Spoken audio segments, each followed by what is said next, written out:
lines in both whenever she could. What a strange, unaccountable character! For with all these symptoms of profligacy at 10 years old, she had neither a bad heart nor a bad temper, was seldom stubborn, scarcely ever quarrelsome, and very kind to the little ones, with few interruptions of tyranny.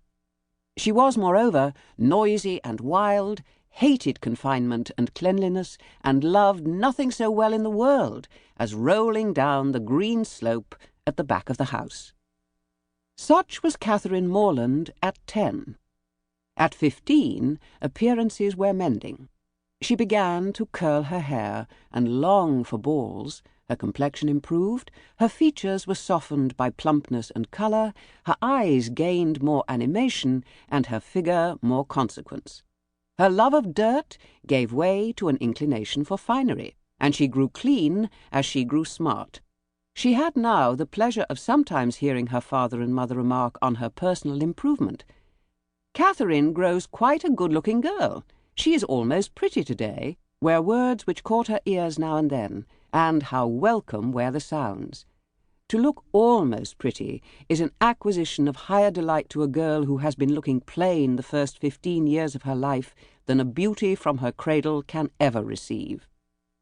Mrs. Morland was a very good woman, and wished to see her children everything they ought to be, but her time was so much occupied in lying in and teaching the little ones that her elder daughters were inevitably left to shift for themselves, and it was not very wonderful that Catherine, who had by nature nothing heroic about her, should prefer cricket, baseball, riding on horseback, and running about the country at the age of 14 to books, or at least books of information, for provided that nothing like useful knowledge could be gained from them, provided they were all story and no reflection, she had never any objection to books at all.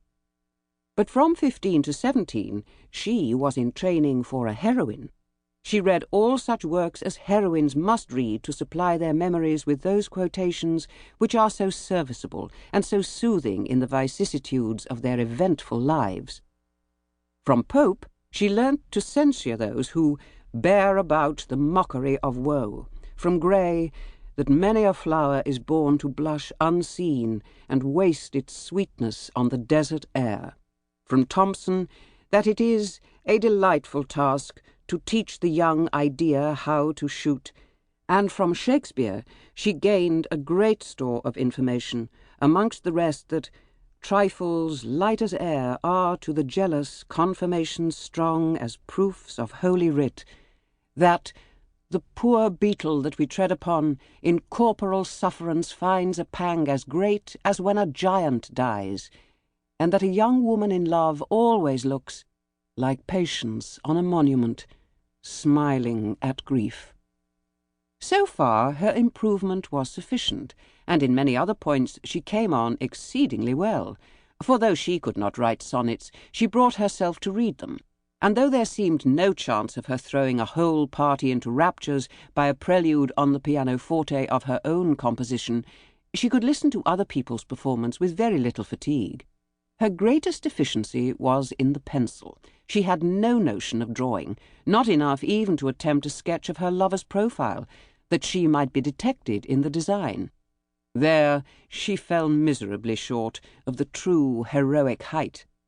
At present she did not know her own poverty, for she had no lover to portray. She had reached the age of 17 without having seen one amiable youth who could call forth her sensibility, without having inspired one real passion, and without having excited even any admiration, but what was very moderate and very transient. This was strange indeed, but strange things may be generally accounted for if their cause be fairly searched out. There was not one lord in the neighbourhood, no, not even a baronet. There was not one family among their acquaintances who had reared and supported a boy accidentally found at their door, not one young man whose origin was unknown. Her father had no ward, and the squire of the parish no children. But when a young lady is to be a heroine, the perverseness of 40 surrounding families cannot prevent her. Something must and will happen to throw a hero in her way. Mr.